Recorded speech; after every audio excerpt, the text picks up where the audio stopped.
everybody! It's me, Carmine DeStefano, the Bookman.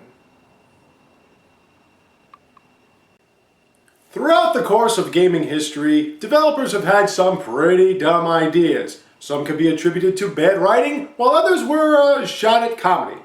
Today, I'm going to review the top 10 stupidest ideas that should never have worked, but somehow from afar became comedic gold. This is the top 10 so stupid they're awesome moments in gaming history. Starting with, I've been playing Mortal Kombat for almost 20 years, imagine that. I went through their strange-ass characters and wild storylines.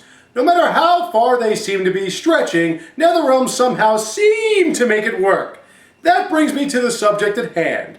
In Mortal Kombat 4, there were so many fatalities, some of which rendered the Fallen literally skinless. However, if you went through enough fighting, you can unlock one of the stupidest It's Great characters. I give you Meat. With its bulgy eyes and gaping maw, you couldn't help but laugh your ass off at this rendering of warped humor fighting. What else is there to say but Meat? Next!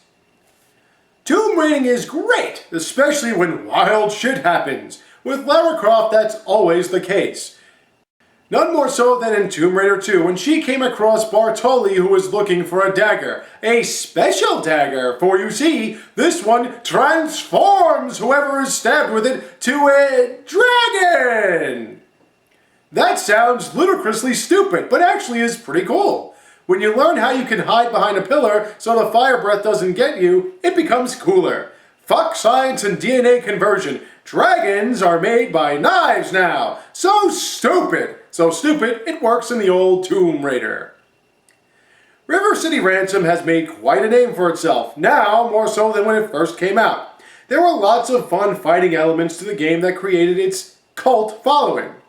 However, one part we probably could have done without, though it somehow remains as popular as it somehow remained in the original release, is the, sauna.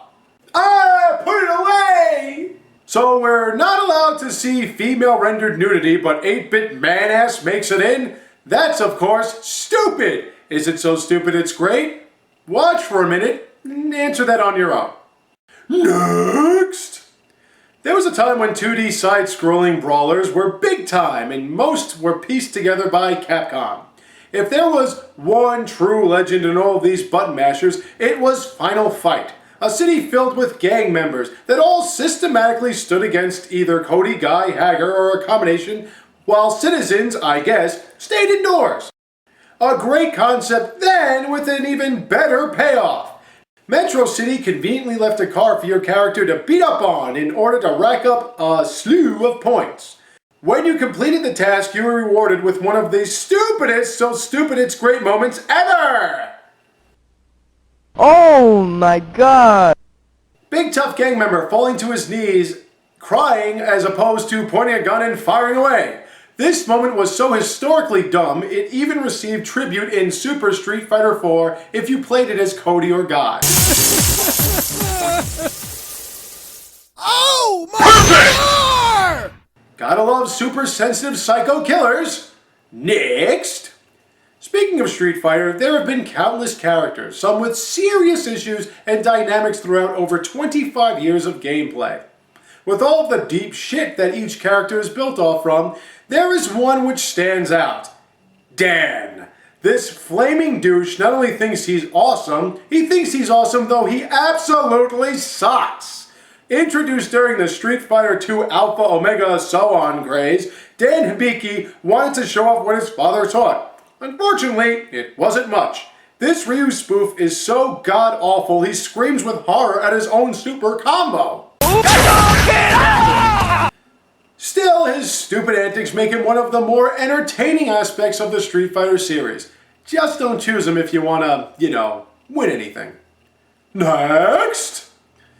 BioWare makes excellent RPGs, none more so than the Dragon Age series. In what I thought was the grossly underappreciated Dragon Age 2, there came a moment so stupid it was simply awesome. During the DLC entitled Legacy, Hawk travels into the deep roads uncovering secrets to his father's past. He learns Daddy dabbled in blood magic at the request of the Grey Wardens to withhold a terrible evil. After fashioning a weapon, Hawk's blood helps uncover this monstrosity, which turns out to be an ancient Tevinter Magister that sought the Golden Palace.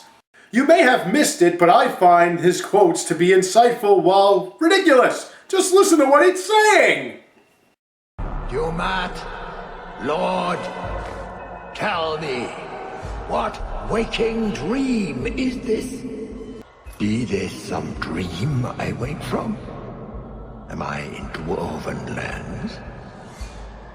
I see their roads so empty. Bring me hence. I must speak with the first acolyte. It carries on into the battle!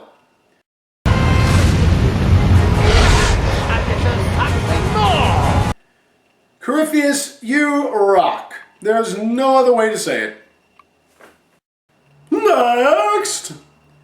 Ah yes, Mass Effect. You knew it would happen. I absolutely adore this series, especially the third entry. Everything about it is wondrous. However, the last DLC, Citadel, is wrapped tremendously in magnificent, stupid splendor. We have to go back a bit. Since EA took the reins and fucked shit up, Mass Effect 2 begins with Shepard being left for dead, and Rogue Group Cerberus resurrecting him, or her. For whatever reason, Cerberus spent so many resources resurrecting Shepard rather than simply cloning him, or her. In Citadel, we find out Shepard had a clone that was released solely to rid the galaxy of the real Shepard and place a human-first Shep instead.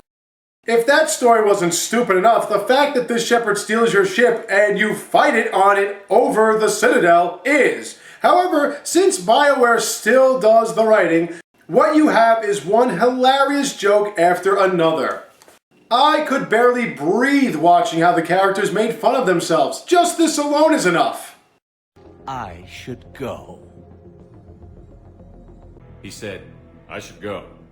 Do I sound like that? Yeah, kinda. You also get intense action, great displays of camaraderie, and a deep moment when the clone realizes what makes the real thing so special. More importantly, you get Rex in a suit. That's all you need. Whether Paragon or Renegade, the great, interesting, historic even moments never cease in this idiotic idea. Next! You guys play Metal Gear, right? Don't you die on me, damn it! He's dropping! No, not that Metal Gear. I'm talking classic retro NES Metal Gear, a game filled with confusing-ass mazes of forests and offices, platforms that open up, gas-filled rooms that had no warning prior to you walking in and taking damage, guns that hit only air, and these goddamn key cards. The worst part of all this was getting through any portion undetected. The best part of that was how you knew you could sneak by. How stupid would you say a big, hulking, shirtless guard would be if he announced he was getting sleepy? I sure hope they aren't paying these dumble doofs too much as they tell the world they are getting sleepy, prompting Solid Snake armed with his pack of cigarettes to punch him to death. The so stupidest their awesome Metal Gear guards leave so little to the imagination. Next! I'll cheat once more by putting 2 in 1. The Zelda franchise kicks ass, especially the last main entries on the Wii. Twilight Princess was stacked with awesome characters, storyline action, and Midna. Oh, Midna. Amongst many awesome aspects and some silliness, there's one part that's too silly. A kid named Mallow owns a shop in Kakariko Village that sells rare items. After emptying out your rupees, he's able to open a store in the castle city. What ensues inside upon its opening is, well...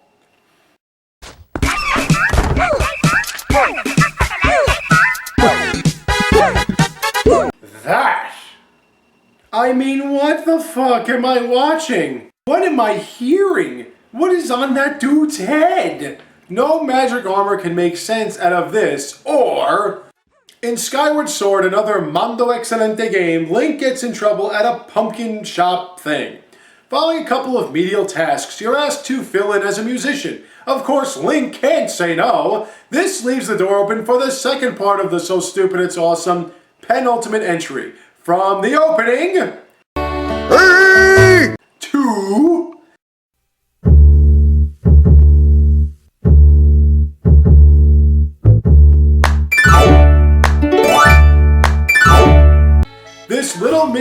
drum game is worth all the trouble for its stupidity. Kidda's Song, a top 10 I'd say. Finally, Final Fantasy 6 was filled with excellent moments. However, like all Final Fantasy games, it's not without its weirdness. No part embodies that more so than when the crew needs an airship. A tyrannical empire is sapping all life from magical creatures called espers to obtain their powerful essence.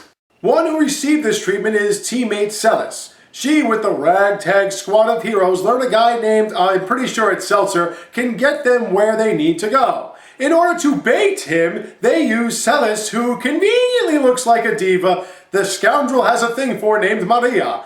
What happens then is the stupidest form of idiocy. You can't help but call it great. Ladies and gentlemen, I give you the opera!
To make matters more horrendous, the wisecracking octopus Ultros threatens to ruin the show, telling no one in particular it will take him 5 minutes to finish the job. You have to race up the rafters fighting rats in order to stop an octopus out of water from dropping a weight down on someone's head.